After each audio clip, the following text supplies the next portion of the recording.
Good evening, and welcome to Skep Talk, the monthly speaker series hosted by the Bay Area Skeptics. Before tonight's presentation, a few words about Bay Area Skeptics. As North America's oldest skeptical organization, we are dedicated to promoting critical thinking, logic, and rational thought. In the 1970s and 80s, scientists such as Carl Sagan and magicians such as James Randi established the scientific skepticism movement out of concern about the popular fondness for pseudoscience and the lack of public science literacy.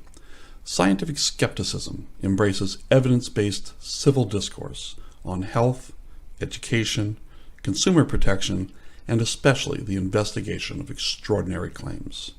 Using the scientific method, we hope to promote skeptical inquiry to reduce irrational thinking in society. This talk is supported by Bay Area Skeptics members such as you.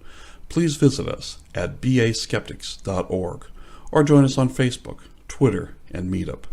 Consider supporting us through convenient monthly donations via Patreon. Patrons receive premiums such as discounts and free t-shirts for our annual Skeptical Conference. But more importantly, members help us make the world just a little more reasonable and rational.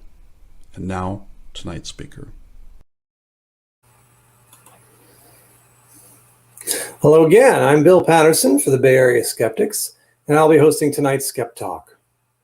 Daniel Loxton is a Canadian writer, illustrator, blogger, and skeptic who studies allegedly paranormal and other fringe claims for the nonprofit Skeptics Society, the national skeptics group based on the West Coast.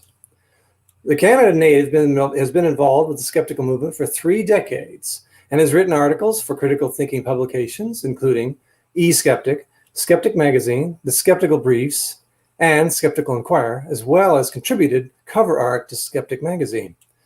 He has illustrated and written or co-written several books, including the lavishly illustrated children's books, Ankylosaur Attacks, Pterosaur Trouble, that one should have won an award just for the title, and the Canadian National Lane Anderson Award-winning Evolution, How We and All Living Things Came to Be.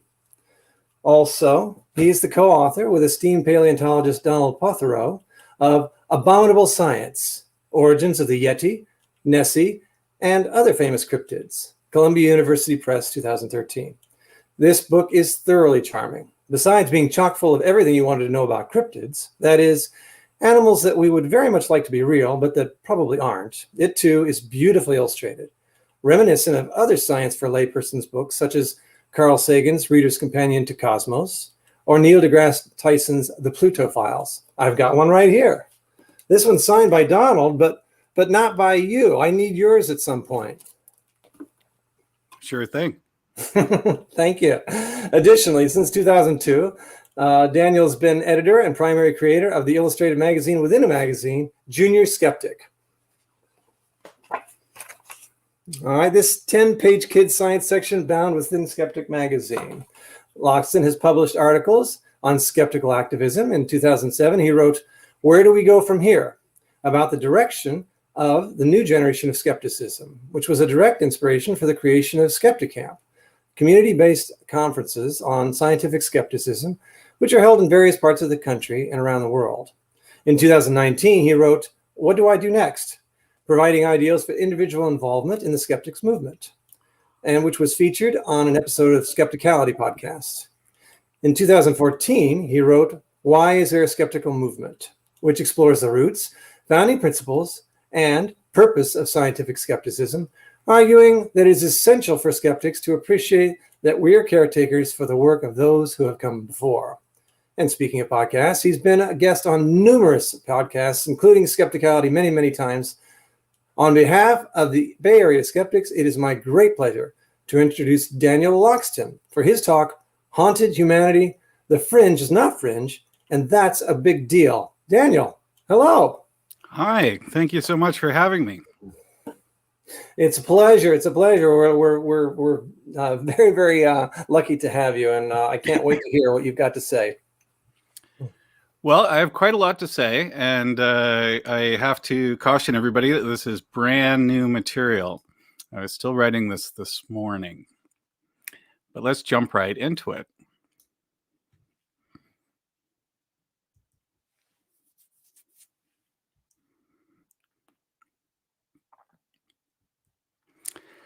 So again, thank you everyone for having me. As you've heard, I'm the editor of Junior Skeptic, bound inside Skeptic magazine, published by the Skeptics Society. It's been a very weird year. We've all watched the COVID-19 crisis unfold over the past year, and we've all had time to become junior pandemic experts. I've had time to research and write several magazine stories that I hoped might help during the emergency. I've written features on the history of pandemics and pandemic responses, on the history of vaccines and the anti-vaccine movement, and on the anatomy of conspiracies in general and QAnon beliefs in particular. We're all a bit exhausted at this point, so I hope you'll forgive me if I begin today with a far more apocalyptic pandemic from centuries past, the Black Death. In October of 1347, ships from eastern ports brought a terrifying unknown disease to the harbors of Italy. Authorities were quick to confine sick and dying sailors on board their vessels, but the disease still came ashore, where it swiftly annihilated 30 to 40% of the population. The Black Death was the worst pandemic the world had known in 800 years. It was an unprecedented, catastrophic disruption of medieval civilization. It wasn't just a plague, it was a major depopulation event. It altered the society, economy, and even the ecology of Europe, rewilding so much of the continent that we can physically measure the effects of the plague from pollen deposits. Much of the pandemic playbook we've used during COVID was conceived during the Black Death. After the initial outbreaks, most places had warning about what was coming.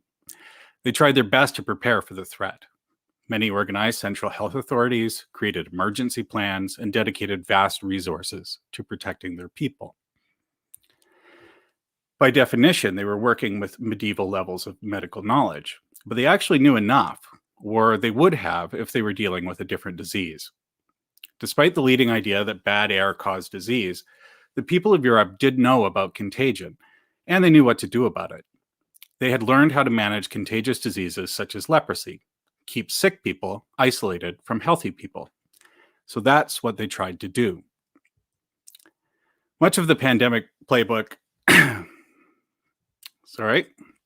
Italian cities closed their walls and borders. They first turned away and then isolated the sick.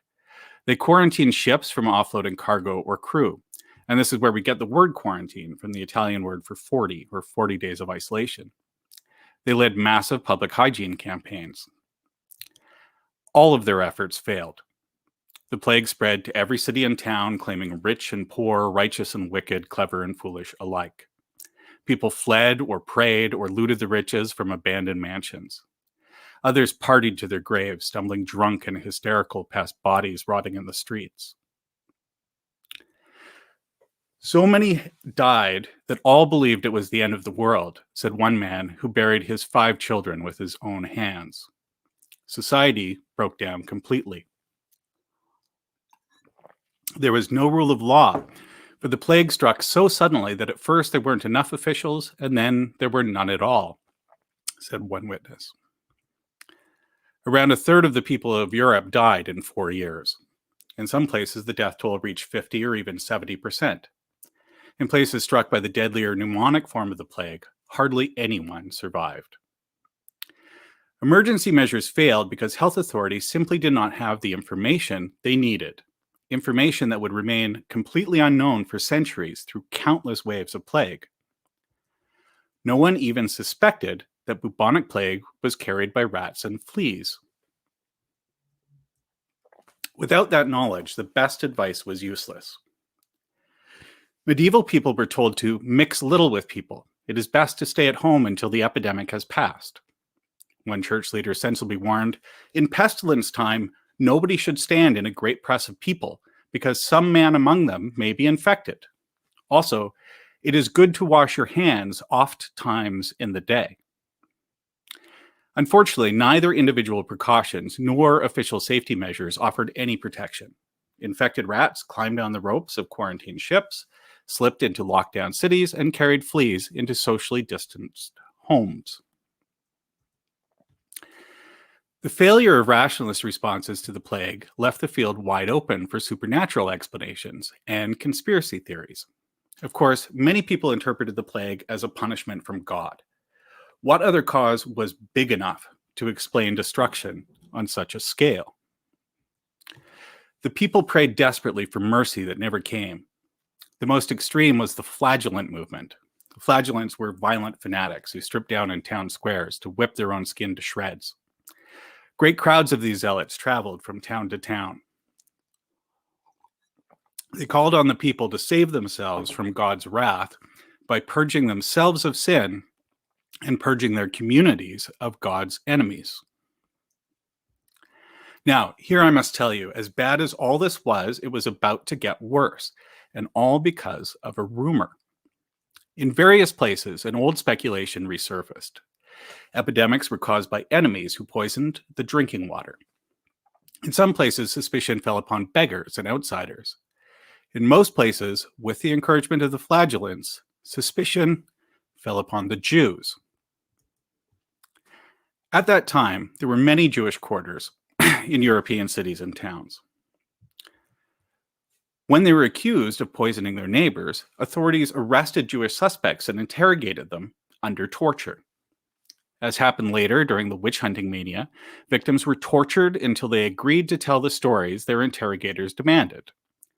They falsely confessed that the Black Death was a vast Jewish conspiracy to destroy Christians. According to this torture-based fiction, every Jew in Europe was in on this genocidal plot. Every man, woman, and child above the age of 7. All were guilty. All deserved to die. Hearing this now, it seems obvious that this story shared a basic flaw with modern conspiracy theories. The plot was too big and too evil to exist in real life. Even at the time, critics pointed out that the hypothetical poison attacks could not have been solely responsible for so great a plague or killed so many people. And why would anyone want to? The Pope himself argued that the accusations couldn't be true. The story didn't even make sense. As the Pope pointed out, throughout many parts of the world, the same plague afflicts the Jews themselves and many other races who have never lived alongside them. In Europe, Jews drank the same water as their neighbors and died of the plague like anyone else. The Pope ordered Christians not to dare to capture, strike, wound, or kill any Jews under pain of excommunication. None of that mattered. People believed the well poisoning rumors and they acted on their beliefs. Numerous murderous mobs rose to attack Jewish communities and kill every person they found. Some of their innocent victims were impaled or drawn and quartered, but the scale of the killing was too large for individual executions. Most victims were killed by the only technology of mass destruction available: fire. Whole communities of Jews were herded into their homes and synagogues and the buildings set on fire. Once started, the burning of the Jews went on increasing, recalled one account. Genocidal violence spread from town to town like wildfire or plague. Soon, it burned everywhere Jews could be found. As another chronicle described, the whole world brutally rose against them, and in Germany and in other countries which had Jewish communities, many thousands were indiscriminately butchered, slaughtered, and burned alive by the Christians. There were massacres in hundreds of towns and cities. Few escaped. All resistance failed. In one town, it took 6 long days to burn all the victims. In other places, prisons were specially built for mass burning. In still others, whole crowds were flung together into vast flaming pits. One account describes this last scene of incomprehensible horror. And when the wood and straw had been consumed, some Jews, both young and old, still remained half alive. The stronger of those watching snatched up cudgels and stones and dashed out the brains of those trying to creep out of the fire. It's a truly terrible story. Let's take a moment to shake that off.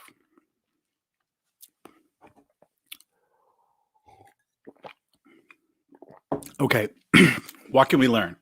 Does this have relevance today as we confront COVID conspiracy theories, systemic racism, and the storming of the United States Capitol building by conspiracy theorists?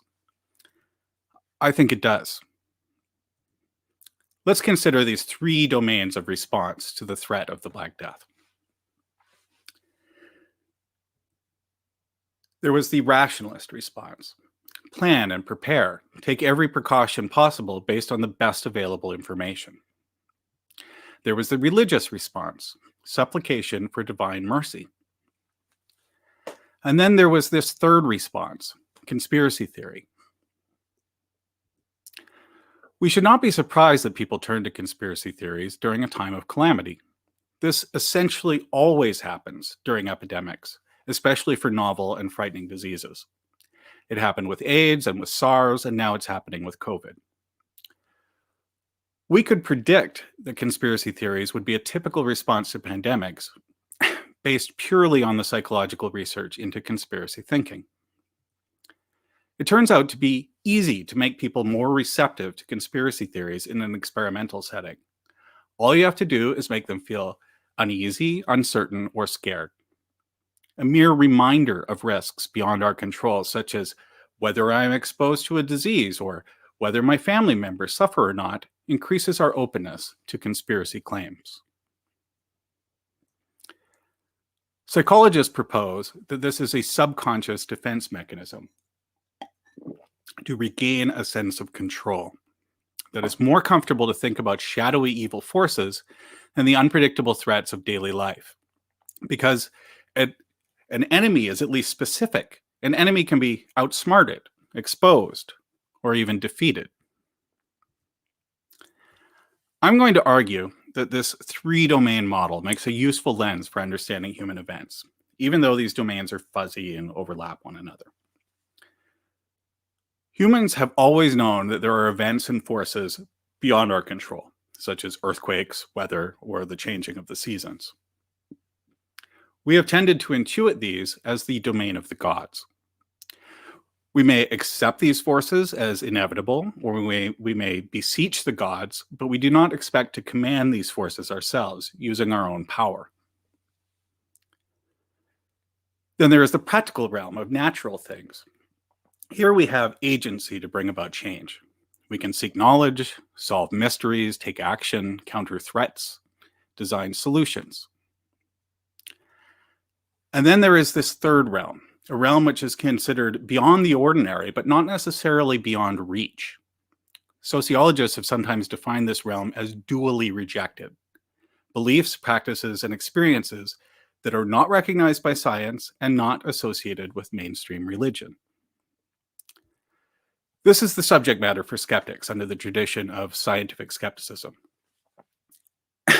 And yet, we do not have a good umbrella term for this domain.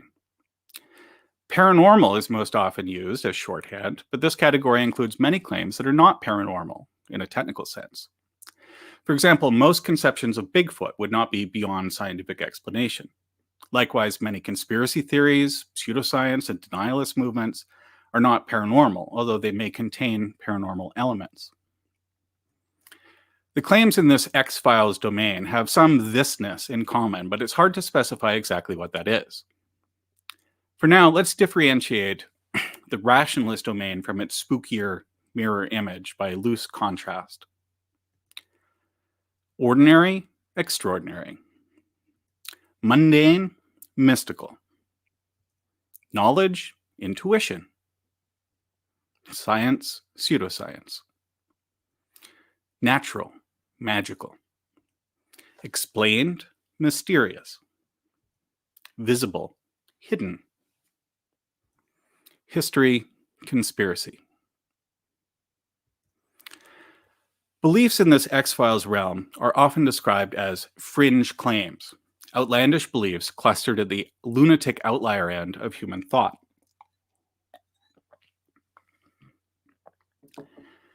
I'm going to argue that the fringe umbrella is critically misleading. As it turns out, fringe claims are not very fringe. In fact, the opposite is true. Weird beliefs are a normal, central, almost universal aspect of human affairs. They are as thoroughly woven through society as creativity, prejudice, or love.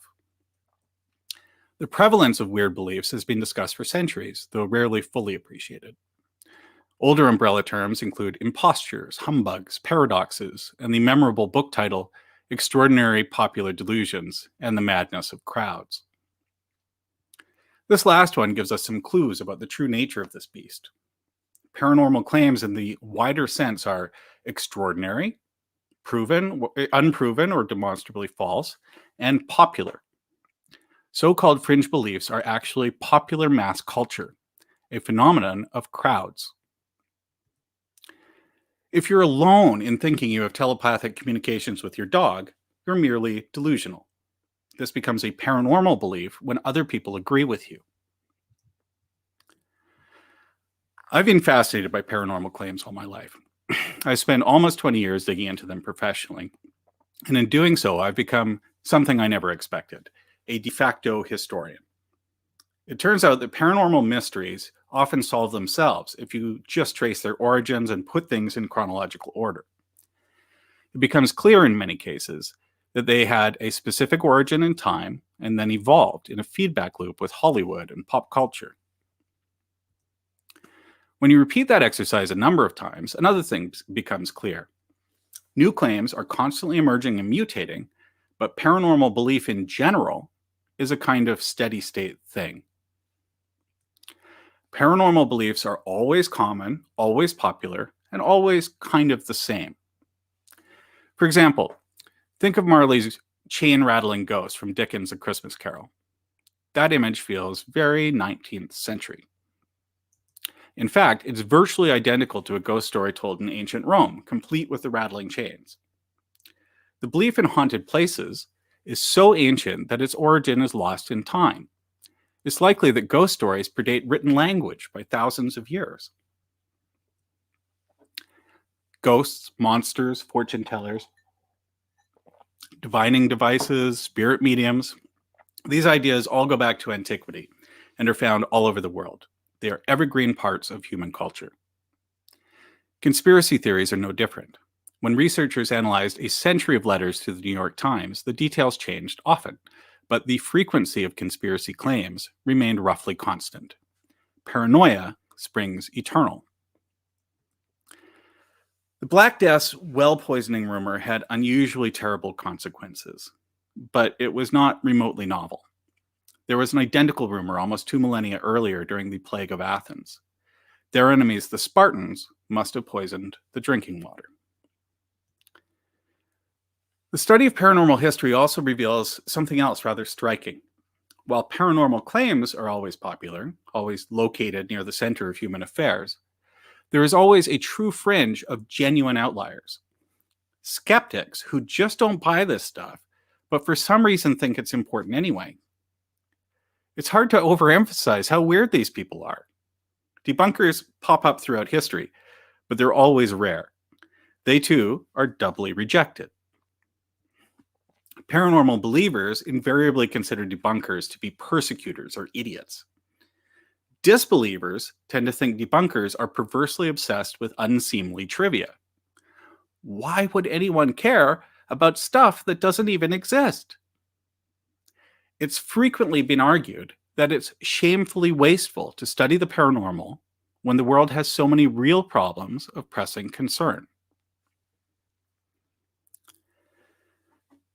And so, skeptics have often apologized in advance for merely talking about paranormal claims. I confess to being a little ashamed to write an expose of a popular fake psychic, said the ancient Roman skeptic Lucian of Samosata. In critiquing homeopathy in 1842, Oliver Wendell Holmes Sr. asked doctors and scholars not to smile at the amount of time and labor expended in these lectures upon this shadowy system, which, in the calm and serious judgment of many of the wisest members of the medical profession, is not entitled by anything it has ever said or done to the notoriety of a public rebuke, still less to the honors of critical martyrdom. Carl Sagan anticipated in 1974 that the attention given to borderline science may seem curious to some readers. Sagan admitted, the usual practice of scientists is to ignore paranormal believers, hoping they will go away. Sagan begged the indulgence of readers because he thought it might be useful or at least interesting to consider their claims a little more closely.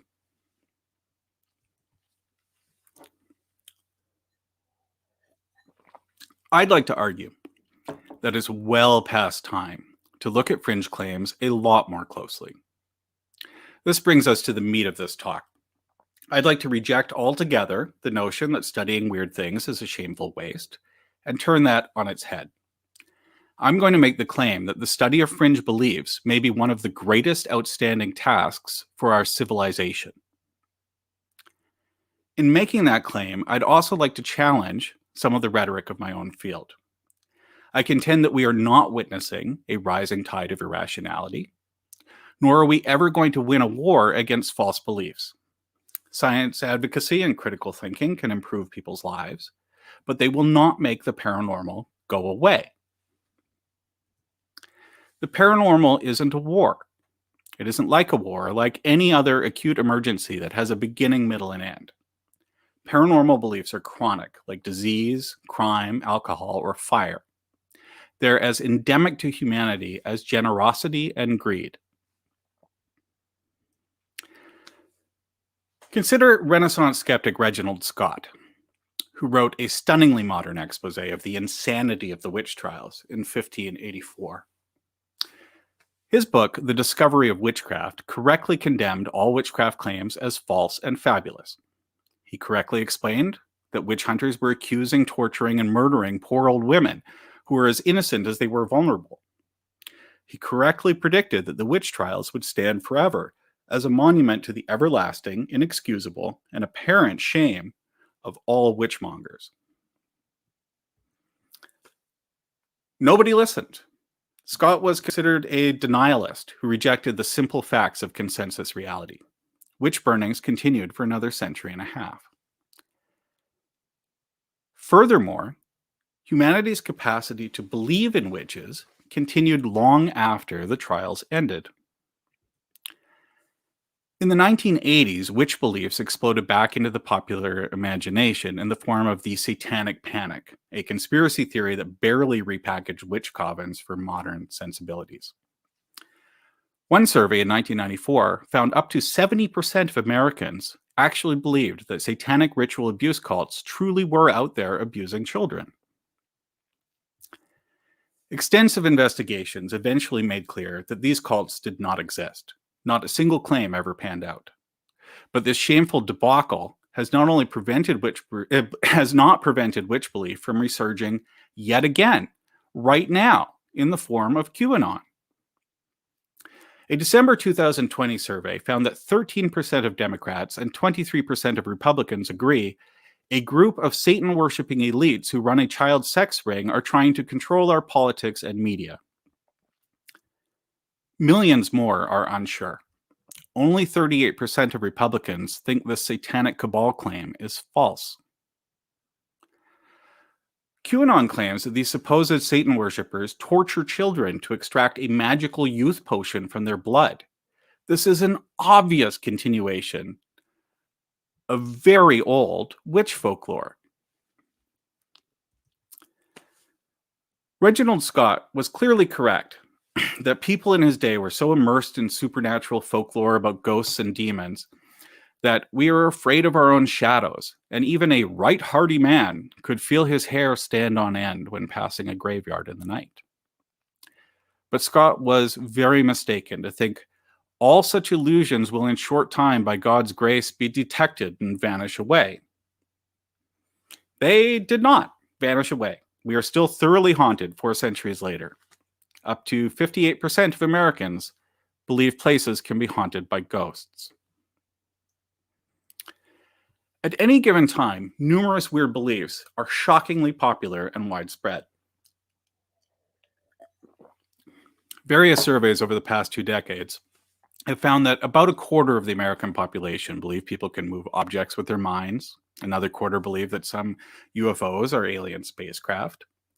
About 40 or 50% accept ESP, another 40% believe in demonic possession. This is hardly an outlier lunatic fringe. These are substantial minorities that clearly place these ideas in the mainstream of American thought. And yet, this barely scratches the surface. In some cases, more people believe a fringe claim than believe the mainstream facts. For example, consistent majorities have believed that JFK was killed by a conspiracy at all times since the 1960s. About 80% support alternative medicine. Almost 60% believe in Atlantis. The survey data for paranormal and conspiracy beliefs is surprisingly patchy, but the general picture is very clear. Individual beliefs rise and fall with fashion, but almost everyone believes weird things in general, even when we exclude articles of mainstream religious faith.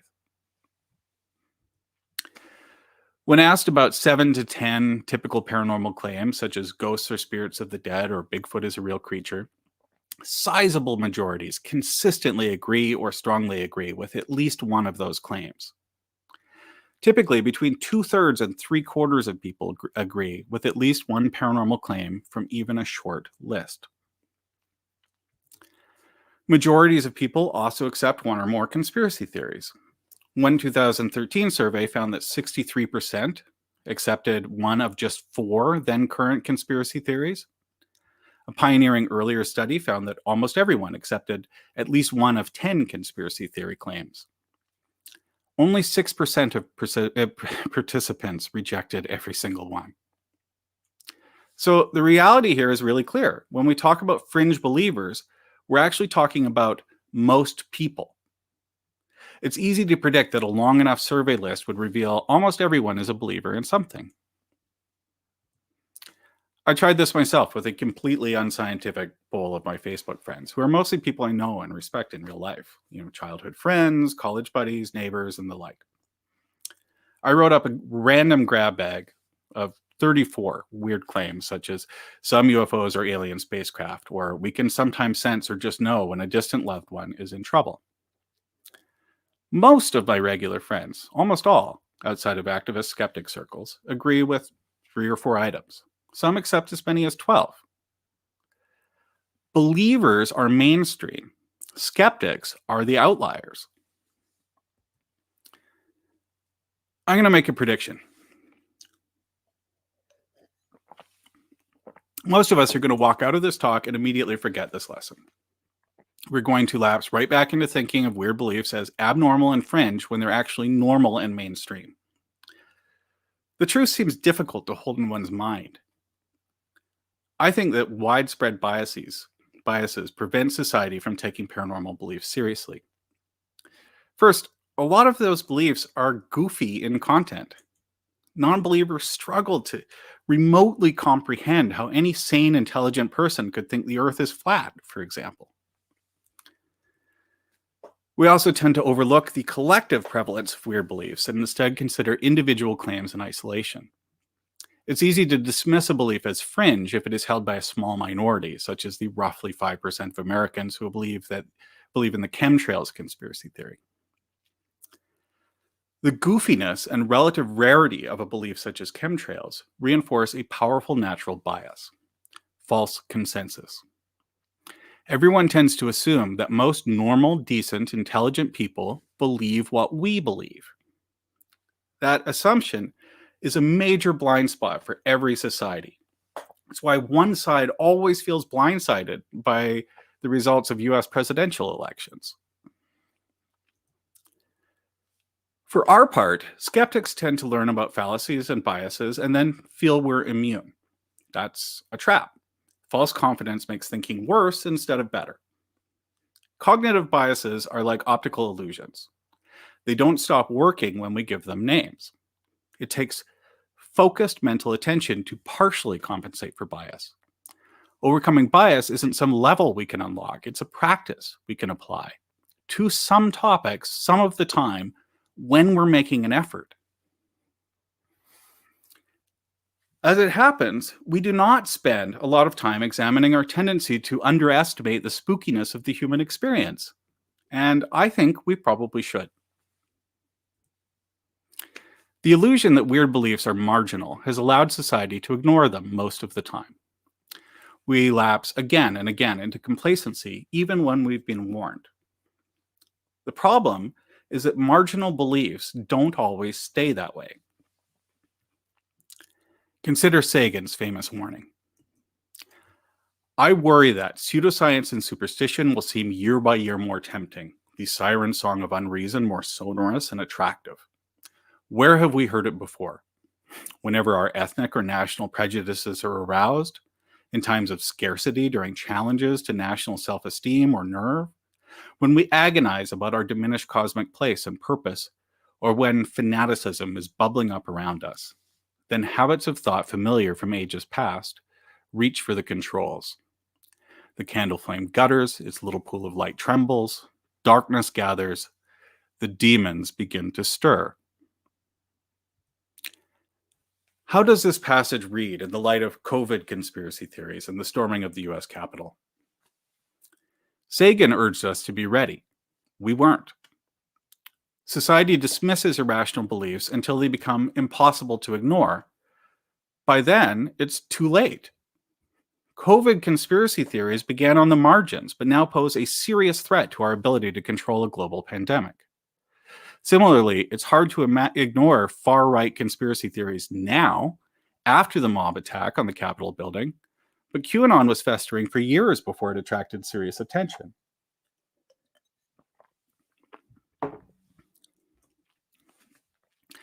When unproven or false beliefs suddenly prove consequential, there's often a scramble for understanding from mainstream thinkers who can't quite believe what they're seeing.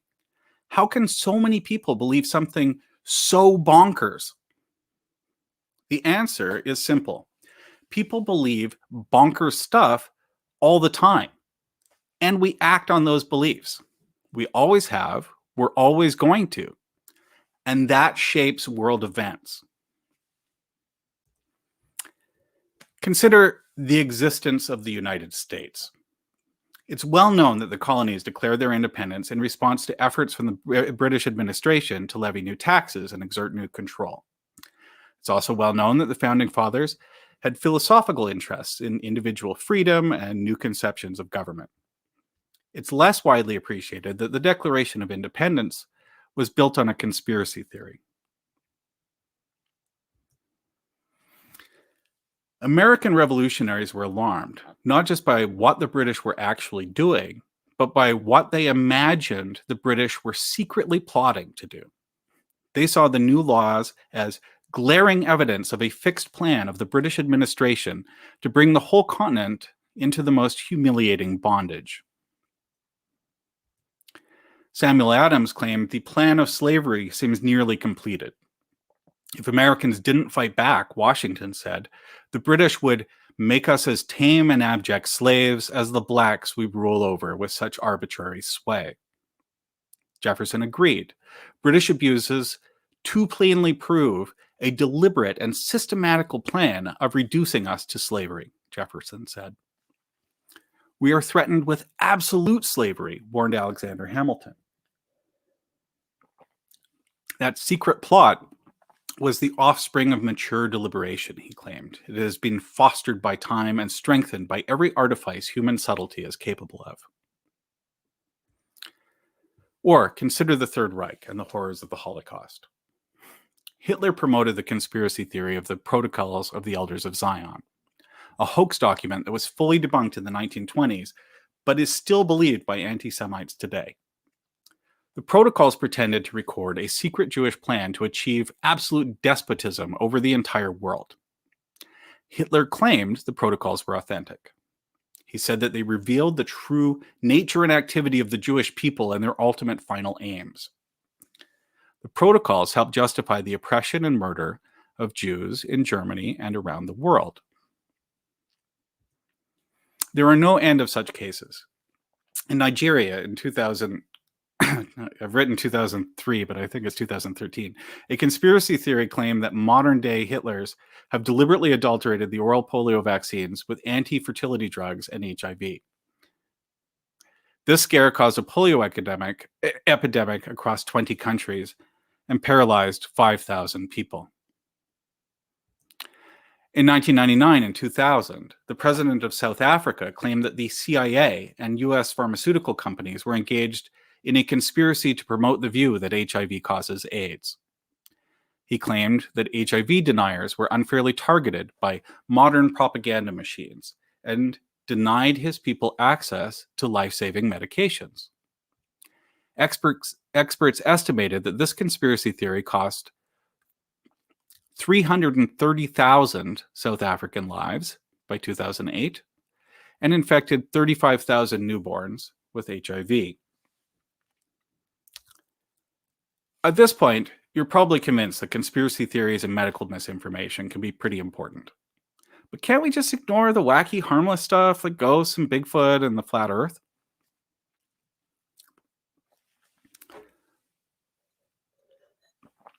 I've argued for years that there are many good reasons to study weird beliefs beyond the question, how dangerous are they? But if potential for danger is the measure we're looking at, consider these two things. First, serious belief in any paranormal claim usually entails believing evidence is being suppressed by some malicious actors. Second, the best predictor of who will believe any new conspiracy theory is whether they already believe any other conspiracy theory. Why hasn't intelligent design triumphed? Darwinist conspiracy. Why don't people know the Earth is flat? NASA and world governments are hiding the truth. Why aren't psychic powers accepted by science? Conspiracy of materialists. Psychologist Rob Brotherton sums up the implications in his book Suspicious Minds. The details don't seem to matter much. If you know a person's attitude toward one conspiracy theory, you can predict his or her attitudes toward other conspiracy theories with a fair degree of certainty, even when there is no obvious connection between the theories. This is how we get the bizarre bedfellows of QAnon, in which wellness influencers adopted white supremacist talking points in an effort to root out satanic witches. We can assume with confidence that the mob at Congress included people who were radicalized via harmless prior beliefs, such as the flat earth. So, okay, what can we do about all that? My full answer would require a whole additional talk, but I'd like to make some suggestions. First, we should get serious about the paranormal. It is a big deal, and it is not going away. Neither is religion. We're never going to get to Scientopia. If our species lasts another 1,000 years, there will be people on Mars who think the Earth is a hoax because their psychic said so. To understand why, let's go back to those three domains: the mundane, the divine, and the realm of paranormal weirdness. It's normal for people to intuit and occupy all three domains at the same time.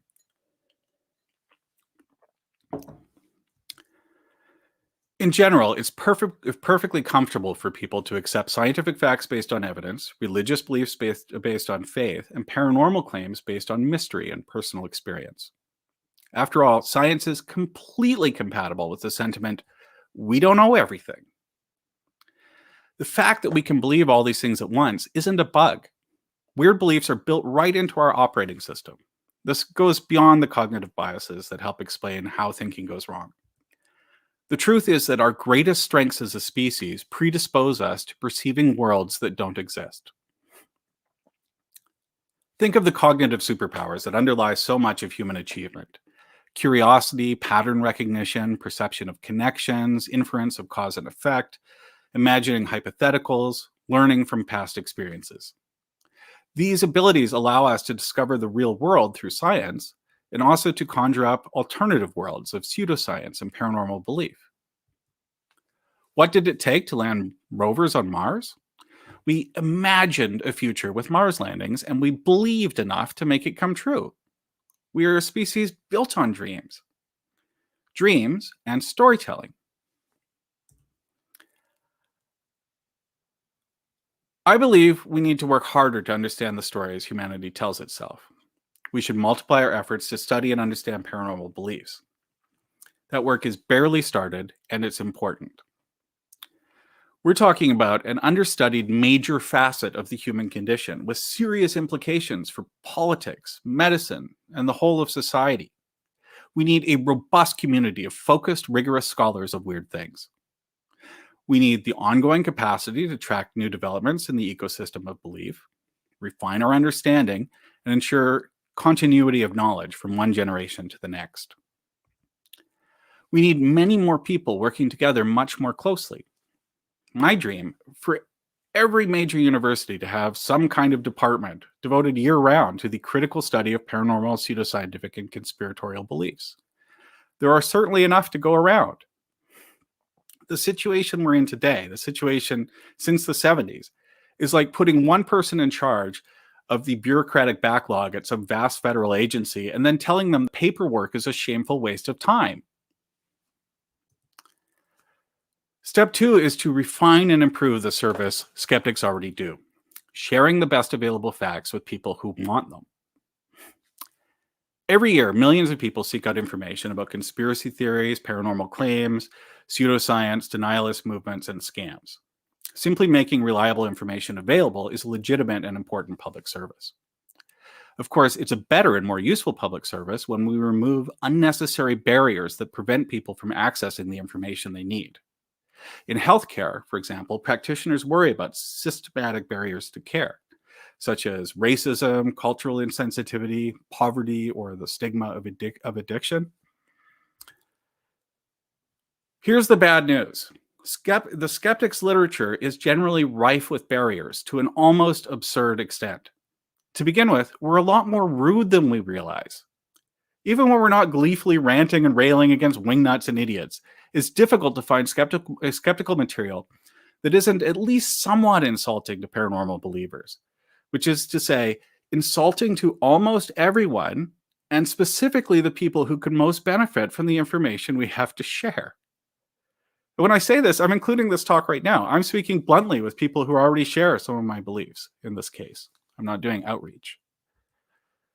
We erect further towering barriers when we package our information within a generalized worldview the public does not share.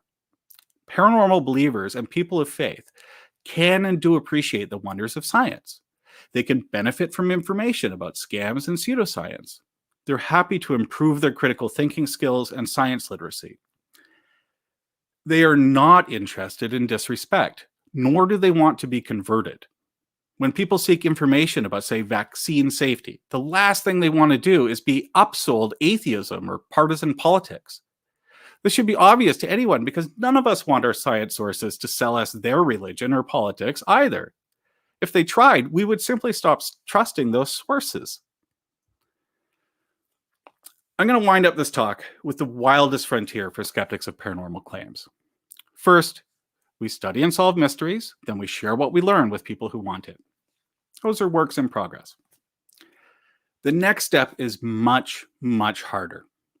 Sometimes there's a need to intervene in popular belief. Sometimes there's a need to change people's minds about something like pandemic safety measures, for example, or whether it's a good idea to overturn democracy.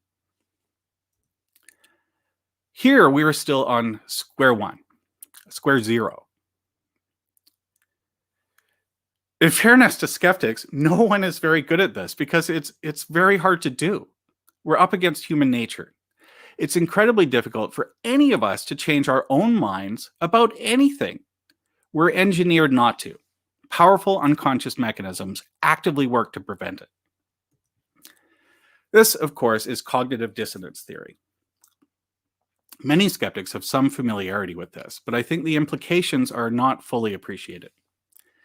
Nor are we always aware of the convergence between experimental psychology and other fields that attempt to change minds or behaviors.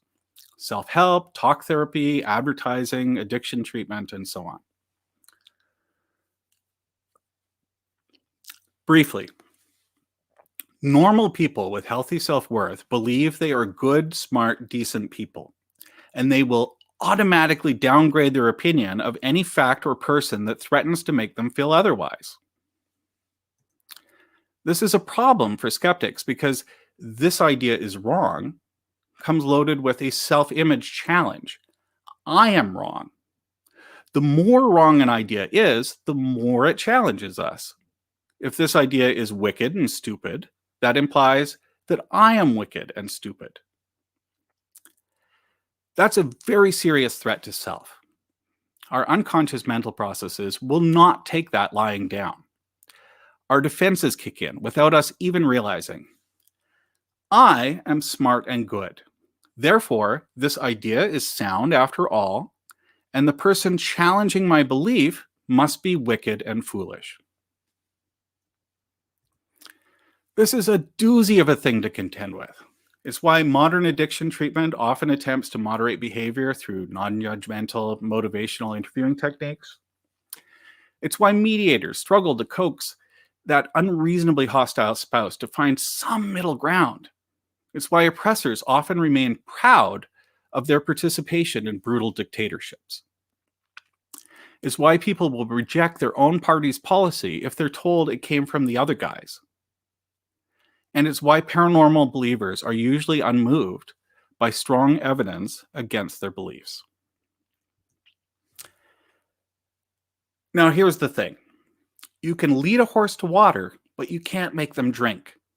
That is not in your power. What is in your power is a decision. Am I going to build fences around the water, or should I open up the gate? You can't make someone believe you any more than you can make someone love you. But it's pretty easy to ensure they do neither. When we approach believers with condescension or ridicule, we put minefields and barbed wire between them and the information we're asking them to consider. So here's my takeaway, and then we'll go to questions. Paranormal believers are most people. They aren't the weird ones. We can't expect them to listen if we pretend that they are. We cannot hope to change anyone's beliefs about anything without taking them seriously as bright, curious, normal people who are worthy of empathy and respect. As Carl Sagan understood, the least effective way for skeptics to get the attention of these bright, curious, interested people is to belittle or condescend or show arrogance toward their beliefs. Since it is literally true that the future of our species hinges on belief, I submit that this is something to bear in mind. Thank you.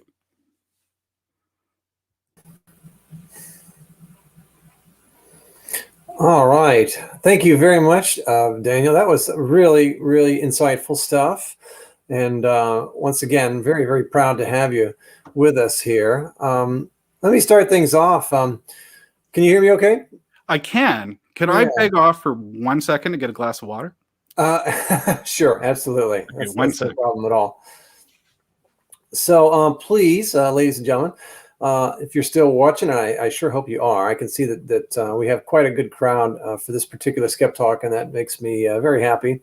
If you have a question, please go ahead and submit it in the comments, and we'll get those up. My man Jay behind the stage is going to curate those, and so please, if you got a good question for Daniel, this is a really good time.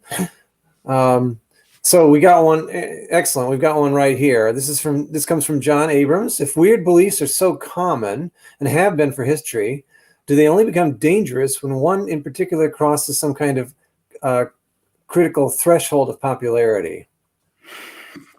That can be a factor, but more often it's about the content of the belief. So belief in New World Order conspiracy theories was kind of fringe around the time of the Oklahoma City bombing, but you only needed one person to take it really, really seriously.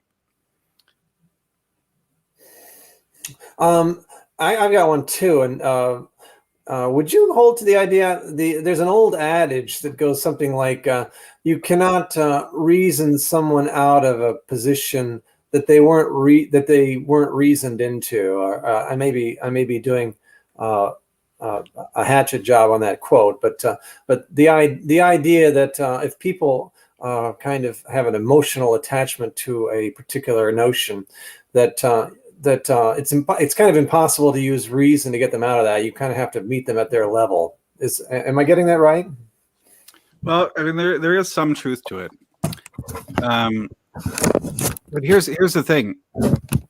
None of us have really reasoned our way into most of the stuff we believe. It feels like we have, just like it does to everyone.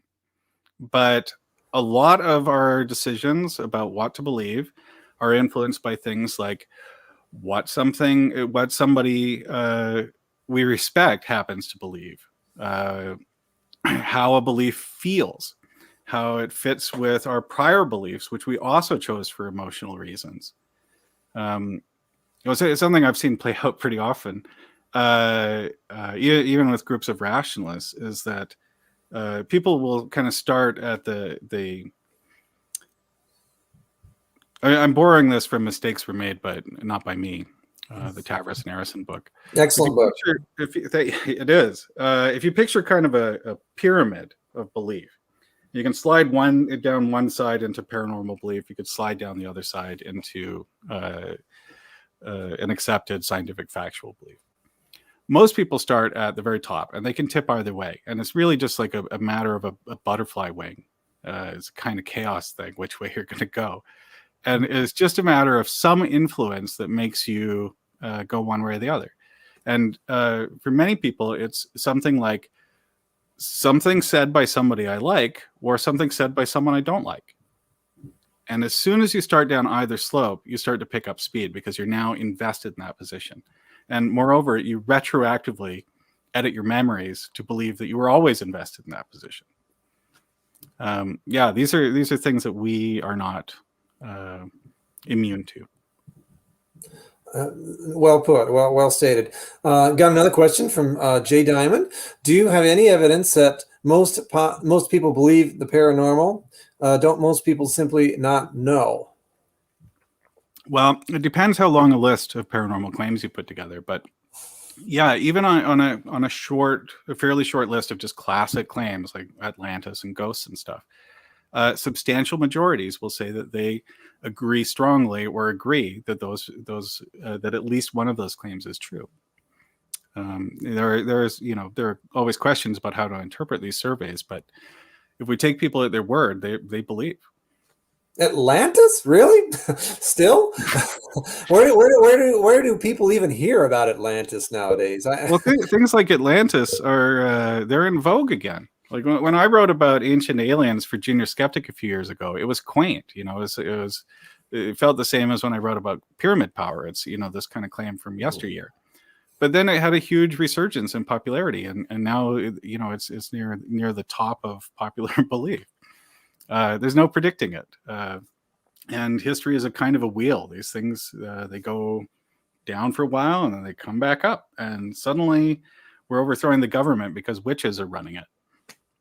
It sounds like the whack-a-mole thing that James Randi talks about. You pop one down and something else pops back up or something in its place, and it's cyclical. I got another question for you from John Abrams. Instead of trying to change minds, should we instead be putting forward the facts and science in helpful, non-judgmental ways? What are good examples of this approach? I think you gave some, but please elaborate some more if you can. Well, what skeptics mostly do or attempt to do is put out the facts in an accessible way. We don't usually try to go out and perform interventions in society, but our society as a whole does. We try to, we recognize a problem like drunk driving, and we try to intervene in that. We recognize a problem like vaccine hesitancy during a pandemic, and skeptics might want to get involved in trying to do something about that. We do from time to time have this sort of activist impulse. What I mostly do is just what you say.